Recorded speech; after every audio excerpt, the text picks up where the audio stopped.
I wanted to share with you our experience from dealing with Chiari malformation in dogs. Can you hear me okay? Because I can hear quite an echo coming. We can hear you fine. It's okay. Yeah. That's great. So I was going to talk to you.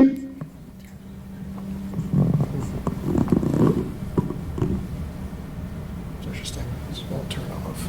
Sorry, I'm having difficulty. So in this lecture, I wanted to really share with you how dogs and humans with Chiari malformation and Syringomyelia have very similar signs, just very briefly, because I know you're going to get much more on that later.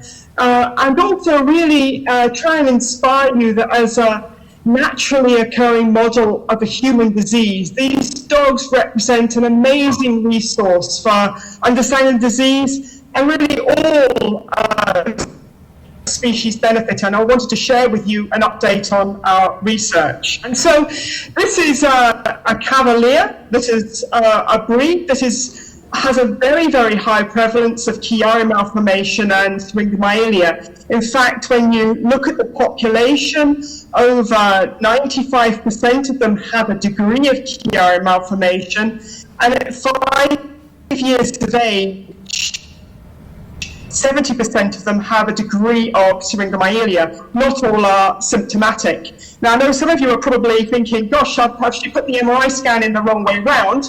Well, I have turned them up the way that you're used to looking at them, just so it's easier for you. And what we have here, I hope you can see the marker, but it's the dog which is at the top of the screen, or in the middle. This is a normal Cavalier King Charles Spaniel, and it has quite a rounded cerebellum. It's pushed into the base of the skull, into the foramen magnum, but it's not nearly as compressed as the dog which has a more compressed cerebellum. It has a relatively straight brainstem in compared to the dog which has Syringomyelia, which you can see is this large fluid-filled cavity in the spinal cord here. And there's a marked kink of the medulla here. When you look at the dogs in comparison, this dog, you can see well-defined sulci going angyra, whereas this dog has an appearance of having raised intracranial pressure where the sulci have been obliterated, so you get less definition of the brain. And of course, in the other dog, you have a dilation of the ventricles. So it's very, very similar to humans.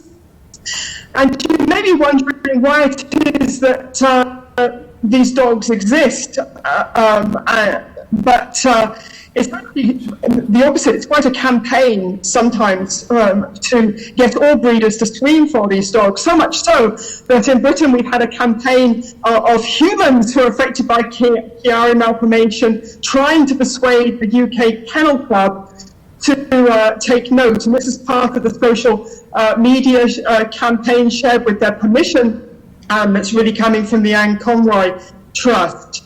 And here's another one, and I'm sure that you see these sort of pictures here and read the sentiment, you'll think, why do we allow these dogs with these painful conditions to continue? And it is a condition that's very much characterized by pain. And this shows a picture of one dog called Molly, pre and post medication. And some of you may think, there's not much difference between the two, but I can show you this dog here before medication is showing signs of what we call a pain face. She looks worried, her eyes are drawn back, she has a very tight line for her mouth compared to the very relaxed line after medication, and she almost looks like she's frowning here, compared to when she's on medication, how much more comfortable she is. Maybe some of you think your signs get worse when it's when the pressure outside drops, when there's a thunderstorm coming along. And this is a sentiment that the dogs also share. And here is Charlie on a muggy day just before a thunderstorm. And I challenge anyone to argue with me that this dog is not showing signs of headache or distress. So what are the most common signs? Well, with Chiari malformation, with or without Syringomyelia, the most common sign that we see is vocalization, which, or a scream, a shout, which is described by the owners as spontaneous, or when they're picked up under their sternum, or when moving suddenly. A many proportion of them, over 50%, will have some kind of cervical pain, spinal pain in the cervical, thoracolumbar, or lumbosacral regions, or more than one. Many of them are not able to perform or exercise as much as they were previously, or as much as the owner expects in comparison to their other dogs or other dogs that they meet. A lot of them scratch or rub at their head or their facial region or their ears. Many of them have difficulty doing jumping or doing stairs. And perhaps interesting but not surprising to you is that many of them have a behavioral change when signs come on. They're described by their owners as being more anxious, withdrawn, or aggressive, and an aversion to being touched. Again, signs that perhaps you might not be surprised at. Also, many of them have disrupted sleep. About 1 in 5, or described as having nighttime restlessness. And the picture you see at the bottom there is one dog that adopted a very unusual head posture. He tended to curl his head, so this is his head here, round the back of objects. Really quite consistent with him, a bit unusual for the dogs, but suggesting that he found this more comfortable. So these are all signs that you get with having Chiari malformation. If there is syrinx, then they may be prone to other signs. In particular, this phenomenon, which is really only seen in dogs, probably because they're quadrupeds, and that is phantom scratching. You can see in the video there a dog displaying the more classical Chiari malformation associated pain of rubbing its head. And then the phantom scratching is a phenomenon that occurs when their neck is being rubbed, and they classically do it when they're walking on a head collar. So it makes this kind of bicycling, air scratching behavior. And it's triggered by contact, and it really occurs whenever there is a problem in a very large syrinx that's occurring in the mid-cervical spinal cord. And they can also have scoliosis and cervical torticollis, so twisting of the spine, and weakness and sensory signs. And this is an example of their scoliosis. It's a little bit different to the human scoliosis. It's a sensory deficit. So they get this when they have damage to the fibers which are controlling information about where their neck and head is in space. It corresponds to the spinal cord dorsal horn damage. It doesn't correspond to the spinal cord ventral horn or motor cell damage. And they also have weakness and proprioceptive deficits. This lesion here on the dog's foot is because it's scuffing its feet as it walks, and you can see in this dog how its back is tipping because she's so weak, and she has as typical with these dogs, they have a weakness in their thoracic limbs, their upper limbs, than they do in their pelvic limbs.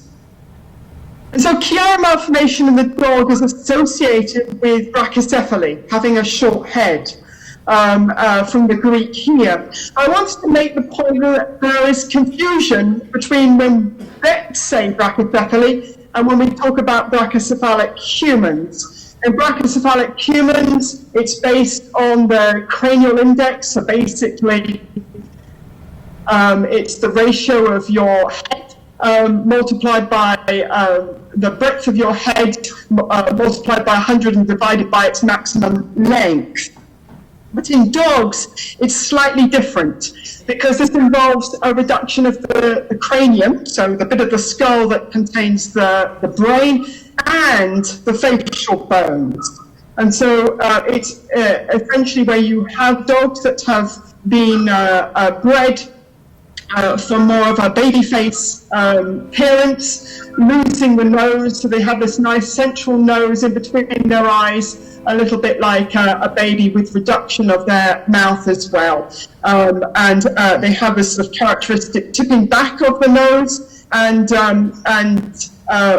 over long lower jaw. And this isn't a new phenomenon. This little skull here is actually over 100 years old and is coming from the Natural History Museum here in London.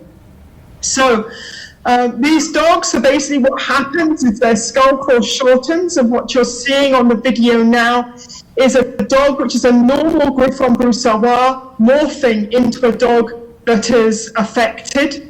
And this is what happens to the brain. You can see how the front of the brain gets pushed in, how it gets pushed up and over the cerebellum, which gets squashed towards the back of the skull, and you get this kink into the brainstem, the medulla region. And in the next little video shot, which is coming up here, you can see how the face of the shape, the shape of the face of the dog is changing. Again, this is going from a normal Griffon Bruxellois, it's a dog that's a breed of dog that's affected, morphed using video technology into an affected dog. So you see, it's actually quite a subtle change which causes this, and potentially something that can be reversible. And this very complex changes have been the study of Penny Nola, who's now got her PhD, and this shows all of the measurements that she has made between affected and unaffected dogs. And what you can see is the series of measurements which are represented by the coloured lines. And it's morphing between control dog. I'll just switch the one on in the other direction so that those of you who are used to looking at it with it upside down for us can see it properly. You get this sort of impression of a concertina effect. It's really affecting everything from the nose to the front of the brain. You can see it now, it's morphing back into a less affected case, and how it stretches out. So this is a dog that's just affected with pain. This is the control dog. See how nicely stretched out it is. So I'm just going to switch that on again. So we'll move on to the next one. So this is it showing another breed, and you really get the impression of this squeezing backwards and forwards. I'm just changing my pop so I can make it run again since it's frozen.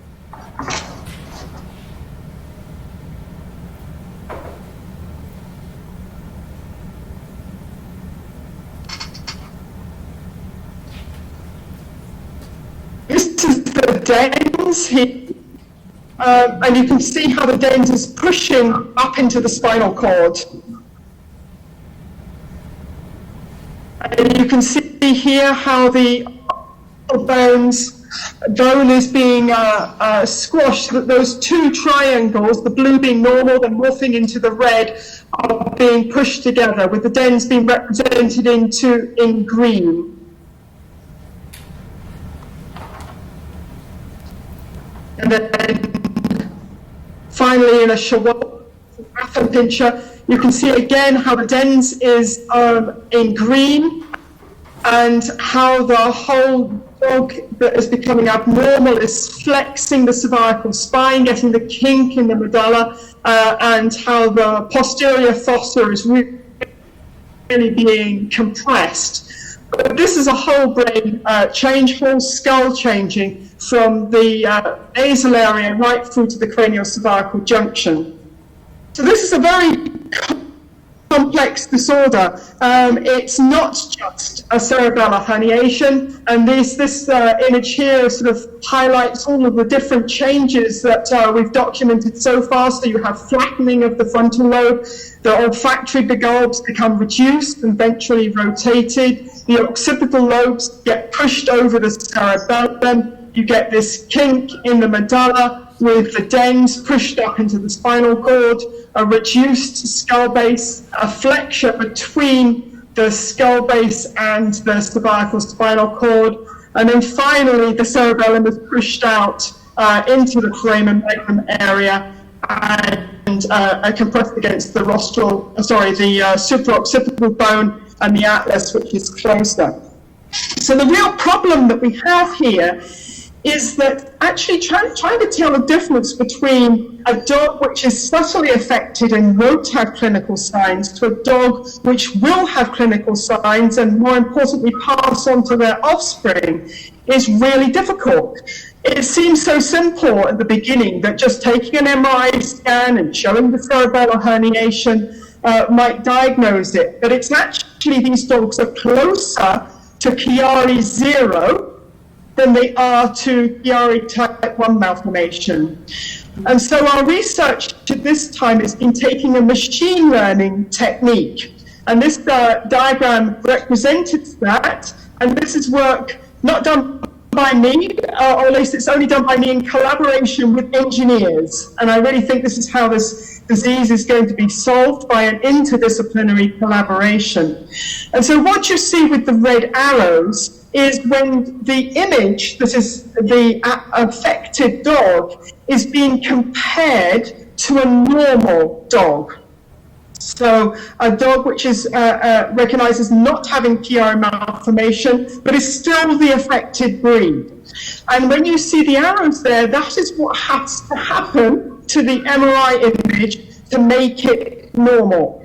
And so what we can do is to kind of minus the average of the images, and this is what this image is going to be showing, which bits have to change, and ultimately that can lead to identifying biomarkers for the disease. And when you see here the brightly colored pixels, they are basically the areas of the brain that has to change the most for the dog to become normal. So here we have markers for animals that have pain associated with Chiari malformation and no syringomyelia. And what's interesting about this is it identified markers which were not actually in the brain. Some of them were in the soft palate, which was interesting. Some of them were in the nasal areas, which again was interesting. And so what this machine learning does is it's basically a non-biased way of looking at the MRI scan. Because when we look at the MRI scan, we're very biased. We tend to look at the areas which we've made an educated opinion might change, whereas this looks without any education, just for the difference. And again, we have the markers here for syringomyelia. So the exciting thing about this research, it made a way of looking at those very hard to interpret MRI scans like Chiari 0, where you may have one person with a very similar MRI scan to what might be designated as incidental findings, but that one person is saying they're in a lot of pain. Well, this may provide a way of trying to distinguish between the two, and also may be very useful for very complex disorders such as Chiari malformation in the dog. The other area is really looking at what we can learn from canine Chiringomyelia and use it to apply to the human condition. How can we better understand Chiringomyelia in humans? And so what we have been doing is basically looking at computer modeling this. So we've taken MRI data and used it to make a computer simulation of Chiringomyelia.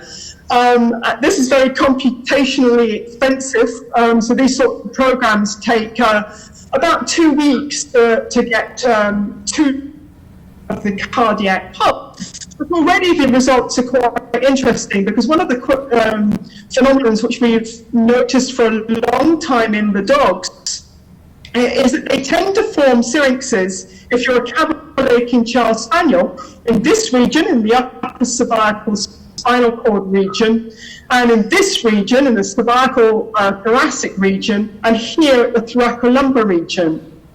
And what the computer simulation showed was that there was increased shear at these points, and it was associated with a spinal curvature. Now, other breeds may show a syrinx develop at a different point. For example, the very small little breeds like Yorkshire Terriers and Chihuahuas tend to get a bigger syrinx in their upper thoracic region than their cervical. And so this is one of the first computer models, if not the first computer model, that is actually looking at the curvature of the spinal cord rather than making a linear model. Our plan is to develop this further, and so we can then test the model with different things, and ultimately perhaps even test different surgical therapies. So the final bit of research that I wanted to share with you is the genetics. And as you can suspect, that because we see it in certain breeds, like this is the Griffon Bruxellois and the Cavalier King Charles Spaniel, Chihuahua and Yorkshire Terrier, there is a lot of evidence to say that this is inherited. Indeed, Syringomyelia has a moderately high hereditability. That's the official figure. Which I always think, well, what does that mean? Well, if it was 1, then it would mean if your mother had it, you would have it.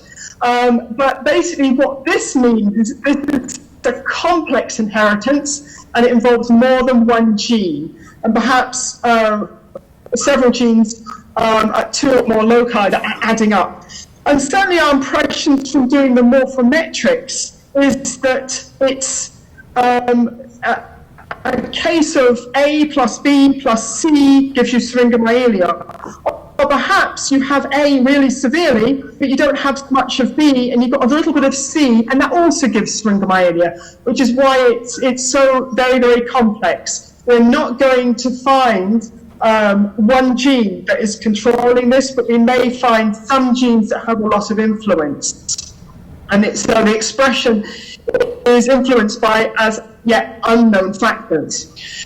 So we have been collecting DNA, and this has been linked to those morphometric traits that I've shown you before. So you can see here, these are the lines which you saw sort of flexing and constricting before, and this is going from a normal dog, this is the 3D here, right through to dogs that have severe Syringomyelia. I like to show you, look at the difference between the cerebellum, how it's pushed up underneath the occipital lobe, and how kinked it is in that region.